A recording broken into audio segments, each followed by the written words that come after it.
What are the necessary steps I should take when I want to sell property on my own? Your mentality and preparation will pay off when you're ready to sell your house. This isn't the time to have deep pockets and short arms. You have to make an initial investment for a quicker sale. A quick sale in a down market will normally yield a higher price, so you need to watch market trends. Okay, so what are the specific steps I need to take? 1. Get educated. Get educated or have somebody else who is already educated explain what is happening in the marketplace. You can do this yourself or you can hire a realtor who is in tune with the current market conditions. 2. Hire a home inspector. Start by hiring a home inspector to look for deficiencies. Pre-position your home as the best house at the best value. You also need to know the home supply factor, not just the days on the market. In addition, you need the right mindset right off the bat. Calculate the home supply factor. To calculate the home supply factor, you need to factor the boundaries of your local area. What is truly your competitive market? To calculate the home supply factor, your realtor will supply two specific numbers, or if you're selling on your own, you can look at the actives on the market and then drive the neighborhoods and look for the sold signs and count the sales over the past month or so by driving an area over a 6-8 week period. 1 equals number of houses currently for sale, actives, that compare to yours and would compete with it. 2 equals number of sales, solds, to calculate the home supply factor. Therefore, how long will it take to sell a home like yours in the present market, taking into consideration current trends? A home supply factor that's low, approximately 2 or 3, represents a market in which there is a balanced number of buyers and sellers who are ready and willing to buy and sell. The lower the factor number, the better the market for sellers.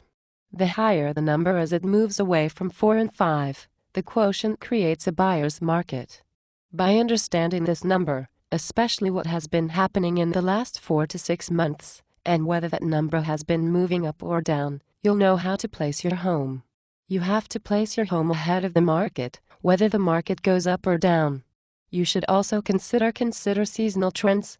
You also need to consider seasonal trends. Therefore, if it is overlapping with the months of December and January, you have to consider the trend and factor number at that time. Once again, this is not the time to get greedy, because as a farmer knows, pigs get fed, but hogs get slaughtered. Review comparable sales after you have taken a look at that number. Drill down and review comparable sales. Consider the major factors that buyers are seeking. Obviously, number 1 is the location of your home and the neighborhood amenities. How is your home located compared to the ones that have sold? How is yours located compared to the ones currently for sale? Does your house back onto a busy street?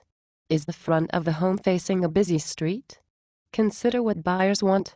The next thing people consider is the size and style of a home, and how much parking is available. Next comes the question of how many bedrooms and how many bathrooms your home has. In today's marketplace, people pay premium for additional bathrooms. At the same time, keep in mind that any finished area above grade is worth much more than finished area below grade. If you're in a condominium or townhome, a 3-bedroom, 2.5 bath will certainly trump a 2-bedroom, 1.5 bath.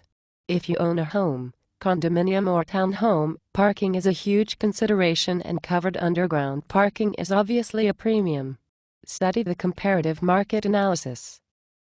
The comparative market analysis your realtor provides is your best friend. So take the time to review it and look at previous sales. Get familiar with your competition.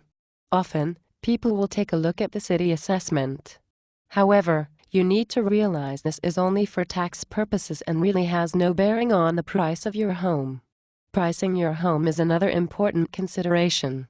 As far as pricing your home, consider Warren Buffett's advice.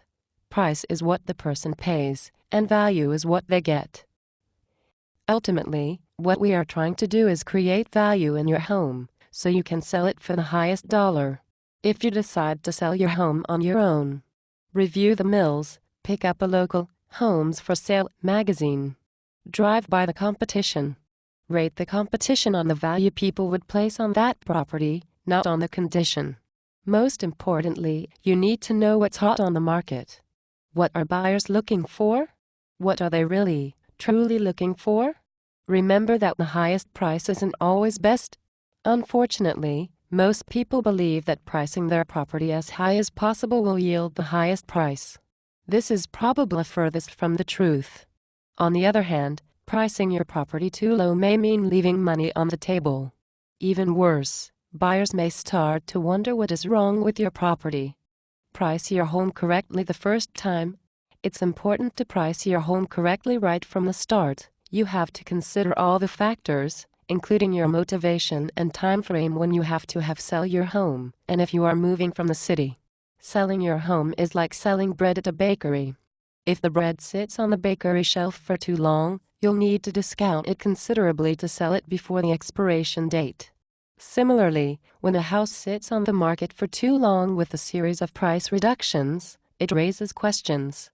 People begin to ask questions. What's wrong with the house?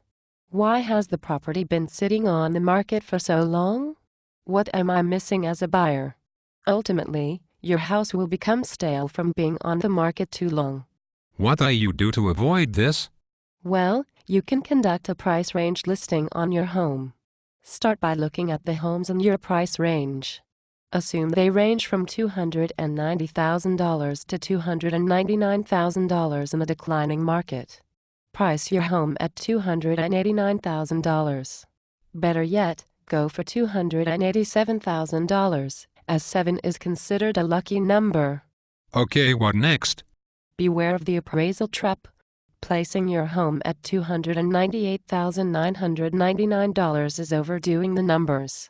Such exact pricing also suggests inflexibility on your part and may even discourage an offer. Now that you are continuing on your own, don't review only appraisals. Don't get caught in the appraisal trap, as realtors call it. An appraisal is a licensed professional that bases house values on past sales. It's really one person's analysis based on his or her experience and a few comparables.